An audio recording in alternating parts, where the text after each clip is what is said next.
நீலகிரி மாவட்டம் உதகை அரசு தாவரவியல் பூங்காவில் அதிகாலை நேரத்தில் உணவு தேடி உலா வந்த கரடியால் பரபரப்பு ஏற்பட்டது. தாவரவியல் பூங்காவில் 2ஆம் கட்ட சீசனுக்கான பணிகள் தீவிரமாக நடைபெற்று வருகிறது. பூங்காவுக்குள் நுழைந்த கரடி இட்டாலியன் கார்டன் பகுதியில் உள்ள புல்வெளி மைதானத்தை சேதப்படுத்தியது. இந்த கரடியின் நடமாட்டம் மக்களிடையே அச்சத்தை ஏற்படுத்தியிருக்கும் நிலையில் கூண்டு வைத்து பிடிக்க கோரிக்கை விடுத்துள்ளனர். விருதுநகர் மாவட்டம் ராஜபாளையத்தில் தனியார் கல்லூரி பேருந்து அரசு பேருந்தின் மீது மோதிய விபத்தில் 8 பேருக்கு பலத்த காயம் ஏற்பட்டது. விருதுநகரில் இயங்கி வரும் தனியார் கல்லூரி பேருந்து காயல்குடி ஆறு அருகே சென்றபோது எதிரே வந்த அரசு பேருந்தின் பக்கவாட்டில் மோதியது. இதில் அரசு பேருந்தில் பயணித்த 7 பேர் காயமடைந்தனர். மதுபோதையில் பேருந்தை இயக்கி விபத்து ஏற்படுத்தியதாக கூறப்படும் தனியார் கல்லூரி பேருந்தின் ஓட்டுநர் சேகருக்கும் பலத்த காயம் ஏற்பட்டது. இவர்கள் 8 பேரும் மருத்துவமனையில் அனுமதிக்கப்பட்டுள்ளனர். மதுரையில் கனிமவள கொள்ளையை தடுத்து நிறுத்தாவிட்டால் மக்களை திரட்டி போராட்டம் நடத்தப்படும் என்று அதிமுக முன்னாள் அமைச்சர் RB உதயகுமார் எச்சரித்துள்ளார். இது தொடர்பாக வீடியோ வெளியிட்டுள்ள அவர், திருமங்கலத்தில் பல மலைகளை காணவில்லை என்றார். இது பற்றி அதிகாரிகளிடம் முறையிட்டும் உரிய நடவடிக்கை எடுக்கவில்லை என்றும் குற்றம் சாட்டினார். திருமாலிலே பார்த்தீர்களானால் அங்கே அனுமதியின்றி அங்கே மலையை குடைந்து ஜல்லியை திருடுகிறார்கள். அந்த மக்கள் தொடர்ந்து போராடுகிறார்கள். வெள்ளை நீர்வீழ்ச்சியை கடந்து செல்லும் பாலாறு நீரோடை பேத்துப்பாறை, அஞ்சுவீடு உள்ளிட்ட கிராமங்களின் குடிநீர் மற்றும் விவசாய தேவைக்கு பயன்படுத்தப்படுகிறது. கடந்த சில நாட்களாக தரைப்பாலத்தில் செல்லும் ராட்சத குழாய் உடைந்து பாலாற்றில் கலக்கிறது. இதனால் குடிநீர் மாசடைந்து நோய் தொற்று ஏற்படும் அபாயம் ஏற்பட்டுள்ளதால் உடைப்பை விரைந்து சீரமைக்க கோரிக்கை எழுந்திருக்கிறது. சென்னை புதுவண்ணாரப்பேட்டையில் நள்ளிரவு நேரத்தில் தாவேக பேனர் தரதரவென கிழிக்கப்பட்ட சிசிடிவி காட்சிகள் வெளியாகியுள்ளன. இளையா தெருவில் தமிழக வெற்றிக் கழகத்தின் சார்பாக பேனர்கள் ஒட்டப்பட்டிருந்தன. இந்த பேனர் வெள்ளிக்கிழமை காலை கிழிக்கப்பட்டிருந்த நிலையில் அதனை பார்த்த அக்கட்சியின் தொண்டர்கள் சிசிடிவி காட்சிகளை ஆய்வு செய்தனர்.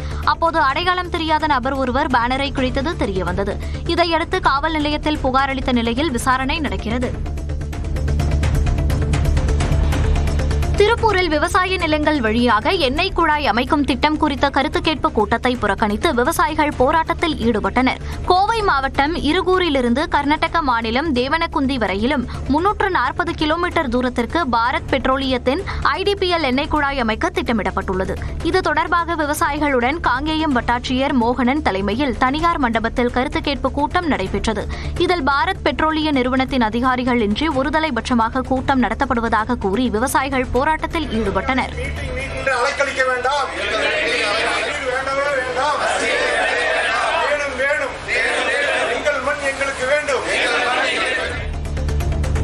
புதுச்சேரி கடலோர காவல்படை சார்பில் நடைபெற்ற கடற்கரை தூய்மை பணியை துணைநிலை ஆளுநர் கைலாசநாதன் தொடங்கி வைத்தார். NSS, NCC மாணவர்கள், சமூக ஆர்வலர்கள் என 500க்கும் மேற்பட்டோர் பங்கேற்று கடற்கரை சாலையில் உள்ள குப்பைகளை அகற்றி தூய்மைப்படுத்தினார்கள்.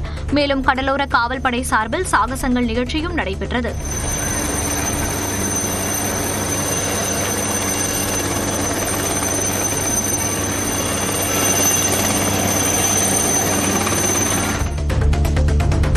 மூன்று வயது குழந்தை உயிரிழந்ததால் திருவாரூரில் உள்ள தனியார் மருத்துவமனையில் அத்துமீறி நுழைந்து பொருட்களை உடைத்ததாக திமுக பிரமுகர் கைது செய்யப்பட்டார்.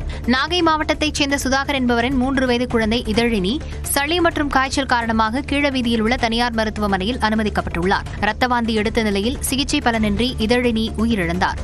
முறையாக சிகிச்சை அளிக்காததே உயிரிழப்புக்கு காரணம் என சுதாகரின் உறவினர்கள் வாக்குவாதத்தில் ஈடுபட்டனர். அவருக்கு ஆதரவாக திமுக பிரமுகர் மணிவண்ணன் மருத்துவமனையின் பொருட்களை உடைத்ததாக கூறப்படுகிறது. திருவண்ணாமலை மாவட்டம் போளூர் அருகே எறும்பு திண்ணியை வேட்டையாடி செதில்களை விற்க முயன்றதாக தீயணைப்பு காவலர் உட்பட 2 பேர் கைது செய்யப்பட்டனர். எறும்பு திண்ணி வேட்டையாடியது குறித்த ரகசிய தகவலின் பேரில் போளூர் வனச்சரகத்திற்குட்பட்ட அடர் வனப்பகுதியில் வனத்துறையினர் ஆய்வு செய்தனர். அப்போது சமுனாமரத்தூர் தீயணைப்புத்துறை காவலர் ஜெயபால், திருப்பத்தூர் கருங்காலிப்பட்டியைச் சேர்ந்த சிவன் ஆகியோர் எறும்பு திண்ணியின் செதில்களை விற்க முயன்றது தெரியவந்தது. அவர்களை கைது செய்து 3 கிலோ செதில்களை வனத்துறையினர் பறிமுதல் செய்தனர். மேலும் தலைமறைவாக உள்ள ராஜசேகர் என்பவரை தேடி வருகின்றனர். ஆபரேஷன் திரிசூலம் திட்டத்தின் கீழ் புதுச்சேரி முழுவதும் 400க்கும் மேற்பட்ட ரோடிகளின் வீடுகளில் காவல்துறையினர் சோதனையில் ஈடுபட்டனர். ரோடிகளின் நடவடிக்கைகளை கண்காணிப்பதற்கும் அவர்கள் வீட்டில் ஆயுதங்கள் அல்லது வெடிபொருட்கள் ஏதேனும் பதுக்கி வைத்திருக்கிறார்களா என்பதை ஆராய்வதற்கும் ஆபரேஷன் திரிசூலம் என்ற திட்டம் தொடங்கப்பட்டது. அதன்படி சட்டம் ஒழுங்கு முதுநிலை காவல் கண்காணிப்பாளர் கலைவாணன் தலைமையில் புதுச்சேரி முழுவதும் அந்தந்த சரகத்திற்குட்பட்ட காவல் நிலையத்தை சார்ந்த காவலர்கள் சோதனையில் ஈடுபட்டனர். தூத்துக்குடி மாவட்டம் குலசேகரப்பட்டினம் காவல் நிலையம் முன்பு காரில் இருந்தபடி ஆணும் பெண்ணும் விஷம் குடித்து தற்கொலை செய்தது பரபரப்பை ஏற்படுத்தியுள்ளது. திருநெல்வேலி மாவட்டம் வண்ணாரப்பேட்டையைச் சேர்ந்த லாரி ஓட்டுநர் தங்கத்திற்கும் அதே பகுதியைச் சேர்ந்த பார்வதி என்பவருக்கும் இடையே திருமணத்தை மீறிய உறவு இருந்ததாக கூறப்படுகிறது. இந்த விவகாரம் தொடர்பாக இருவரின் குடும்பத்திலும் அடிக்கடி தகராறு ஏற்பட்டுள்ளதாக சொல்லப்படுகிறது. தங்கம், பார்வதி இருவரும் குலசேகரப்பட்டினம் காவல் நிலையம் முன்பு தற்கொலை செய்து கொண்டனர். இருவரின் உடல்களையும் பிரேத பரிசோதனைக்கு அனுப்பிய காவல்துறையினர் விசாரணை மேற்கொண்டுள்ளனர். கள்ளக்குறிச்சி மாவட்டம் சங்கராபுரம் அருகே அரசம்பட்டு கிராமத்தில் குடிநீருடன் கழிவுநீர் கலந்து வருவதாக கூறி பொதுமக்கள் சாலை மறியலில் ஈடுபட்டனர். ஆற்றங்கரை ஓரமுள்ள குடிநீர் கிணற்றில் கழிவுநீர் கலந்ததால் தொற்றுநோய் பரவும் அபாயம் உள்ளதாக பொதுமக்கள் குற்றம் சாட்டியுள்ளனர். பல முறை ஊராட்சி நிர்வாகத்திடம் புகார் தந்தும் நடவடிக்கை இல்லை என்று கூறப்படுகிறது. இதை கண்டித்து சங்கராபுரத்தில் இருந்து பாலப்பட்டு செல்லும் சாலையில் மக்கள் மறியலில் ஈடுபட்டனர். குஜராத்தில் பிரதமர் மோடி ரோட் ஷோ நடத்தினார். அந்த மாநிலத்தின் பாவ்நகர் பகுதியில் பிரதமர் மோடியின் ரோட் ஷோ நடந்தது. அவரை பார்க்க சாலையின் இரு மார்க்கத்திலும் பொதுமக்கள் திரண்டனர். ரோட் ஷோவின் போது பொதுமக்களை பார்த்து கையசைத்தபடி பிரதமர் மோடி சென்றார். அவரை பார்த்து அங்கிருந்தவர்கள் உற்சாகமடைந்தனர்.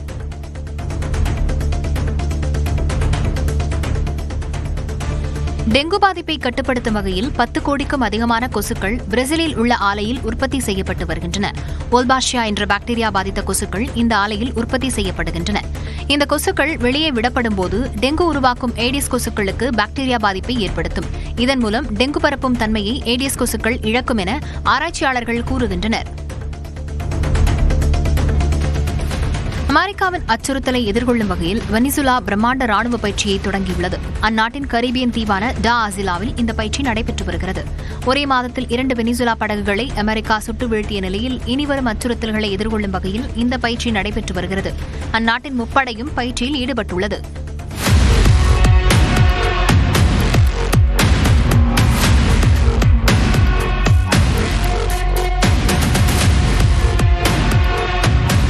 வரும் சட்டப்பேரவைத் தேர்தலில் அதிமுக வெற்றி பெற முடியாது என்பது அவர்களுக்கே தெரியும் என அமைச்சர் ரகுபதி கூறியுள்ளார். புதுக்கோட்டை மாவட்டம் கீரமங்கலத்தில் தமிழ்நாட்டை தலைகுனிய விடமாட்டோம் என்ற தலைப்பில் நடைபெற்ற கூட்டத்தில் பேசிய அவர், எடப்பாடி பழனிசாமி நாள்தோறும் பொய்களை பரப்புவதாக குற்றம் சாட்டினார். இன்றைக்கு அண்ணா திராவிட முன்னேற்ற கழகம் நசுங்கிக் கொண்டிருக்கிறது. அங்கே இருக்கின்றவர்களுக்கு தெரியும், நமக்கு அடுத்த ஆட்சி கிடையாது. நம்முடைய எடப்பாடி பழனிசாமி திண்டுக்கல் பூட்டை போட்டு சீனிவாசன் வாங்கி பூட்டை போட்டு பூட்டி விடுவார் என்று தெரியும். தருமபுரி உழவர் சந்தையில் தினசரி 3 முதல் 4 டன் காய்கறிகள் விற்பனை செய்யப்படும் சூழலில் புரட்டாசி முதல் சனிக்கிழமை ஒட்டி 13 டன் காய்கறிகள் விற்பனையாக இருக்கிறது. கத்திரி, அவரைக்காய், வெள்ளை பூசணி, முருங்கைக்காய், கேரட், பீன்ஸ் உள்ளிட்ட காய்கறிகள் அதிக அளவில் விற்பனையானது. 11,67,288 ரூபாய்க்கு வியாபாரம் ஆனதாக வேளாண் துறை அதிகாரிகள் தெரிவித்துள்ளனர்.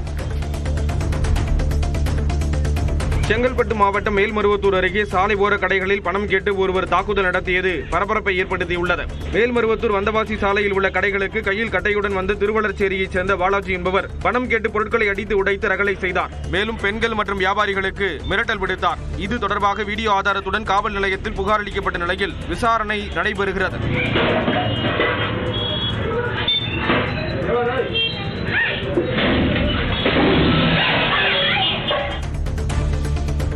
விருதுநகர் மாவட்டம் ஸ்ரீவில்லிபுத்தூரில் ஸ்ரீனிவாச பெருமாள் கோயிலில் பிரம்மோற்சவ விழா தொடங்கியது. அதிகாலையில் சீனிவாச பெருமாளுக்கு சிறப்பு திருமஞ்சனம் மற்றும் சிறப்பு பூஜைகள் நடைபெற்றன. பிரம்மோற்சவ விழாவை முன்னிட்டு அண்டை மாநிலங்களில் இருந்து குவிந்த பக்தர்கள் மலையேறி நீண்ட வரிசையில் காத்திருந்து சாமி தரிசனம் செய்தனர். விழா முடியும் வரை பக்தர்கள் வருகை அதிகமாக இருக்கும் என்பதால் மாவட்ட நிர்வாகம் சார்பில் சிறப்பு பேருந்து, மருத்துவம், குடிநீர், கழிப்பிடம் உள்ளிட்ட வசதிகள் ஏற்படுத்தப்பட்டுள்ளன. பெரம்பலூரில் மாவட்ட நிர்வாகம் மற்றும் மாவட்ட வேலைவாய்ப்பு துறையின் சார்பில் நடைபெற்ற தனியார் நிறுவனங்களுக்கான வேலைவாய்ப்பு முகாமில் திரளானோர் பங்கேற்றனர். தனியார் கல்லூரி வளாகத்தில் நடைபெற்ற முகாமில் 150க்கும் மேற்பட்ட தனியார் நிறுவனங்களின் பிரதிநிதிகள் பங்கேற்றனர். அவர்கள் பங்கேற்பாளர்களை நேர்காணல் செய்து தங்கள் நிறுவனத்திற்கு தேர்வு செய்தனர். 10ஆம் வகுப்பு முதல் பொறியியல் பட்டப்படிப்பு வரை படித்த ஆயிரக்கணக்கான இளைஞர்கள் பங்கேற்றனர். இதில் பணி நியமனம் பெற்றவர்களுக்கு அமைச்சர் சிவசங்கர் ஆணைகளை வழங்கினார். கள்ளக்குறிச்சி அருகே ஆலந்தூர் கிராமத்தில் நெல் வியாபாரி வீட்டின் பூட்டை உடைத்து 16 சுவரன் நகை 70,000 ரூபாய் கொள்ளையடிக்கப்பட்டுள்ளது. ராமலிங்கம் என்பவரின் குடும்பத்தினர் திட்டக்குடி அருகே உள்ள தனது உறவினர் வீட்டு துக்க நிகழ்வுக்கு சென்றுவிட்டு இரவு வீடு திரும்பி மொட்டை மாடியில் தூங்கியுள்ளனர். காலை எழுந்து வந்து பார்த்தபோது வீட்டின் கதவு உடைக்கப்பட்டு கொள்ளை அரங்கேறி இருந்தது தெரிய வந்தது. புரட்டாசி புரட்டாசி மாதத்தையொட்டி இந்து சமய அறநிலையத்துறை சார்பில் காஞ்சிபுரத்திலிருந்து 50க்கும் மேற்பட்டோர் வைணவ ஆன்மீக தலங்களுக்கு சுற்றுலா அழைத்துச் செல்லப்பட்டனர். ஒவ்வொரு சனிக்கிழமையும் காஞ்சிபுரத்தில் 4 திருத்தலங்களும், ஸ்ரீபெரும்புதூரில் 1 திருத்தலம் என 5 திருத்தலங்களுக்கும் 50 பக்தர்கள் இலவசமாக அழைத்துச் செல்லப்படுகின்றனர். அந்த வகையில் காஞ்சிபுரம் வரதராஜ பெருமாள் கோயிலில் இருந்து சுற்றுலா தொடங்கிய நிலையில் பக்தர்களுக்கு அடையாள அட்டை, உணவு, குடிநீர், பிஸ்கட் உள்ளிட்ட பொருட்கள் வழங்கப்பட்டன. தர்மபுரி அரசு மருத்துவக் கல்லூரி மருத்துவமனையில் முறையான ஊதியம் வழங்கவில்லை என குற்றம் சாட்டி ஒப்பந்த தொழிலாளர்கள் தர்ணா போராட்டத்தில் ஈடுபட்டனர். சென்னையைச் சேர்ந்த கிறிஸ்டல் நிறுவனத்தின் கீழ் பணியாற்றும் ஒப்பந்த பணியாளர்களுக்கு கடந்த சில மாதங்களாக முறையாக ஊதியம் வழங்கப்படவில்லை என்றும், இது தொடர்பாக பலமுறை புகார் அளித்தும் அதிகாரிகள் நடவடிக்கை ஏதும் எடுக்கவில்லை என்றும் கூறப்படுகிறது. இதனை கண்டித்து தர்மபுரி அரசு மருத்துவக் கல்லூரி மருத்துவமனை வளாகத்தில் ஒப்பந்த தொழிலாளர்கள் போராட்டம் நடத்தினர். சேலம் வழியாக சென்ற தன்பாத் ஆலப்புழா எக்ஸ்பிரஸ் ரயிலில் 30 கிலோ கஞ்சாவை ரயில்வே காவலர்கள் பறிமுதல் செய்தனர். ஒடிசா, ஆந்திராவிலிருந்து சேலம் வழியாக செல்லும் ரயில்களில் கஞ்சா கடத்தப்படுவதாக கிடைத்த தகவலின் பேரில் தமிழ்நாடு ரயில்வே போலீசார், ரயில்வே பாதுகாப்பு படையினர், சேலம் போதைப்பொருள் தடுப்பு பிரிவு போலீசார் இணைந்து ரயில்களில் சோதனை மேற்கொண்டு வருகின்றனர். இதில் தன்பாத் ஆலப்புழா எக்ஸ்பிரஸ் ரயிலில் கழிவறை அருகே கேட்பாரற்ற நிலையில் கிடந்த பையில் 30 கிலோ கஞ்சா சிக்கியது.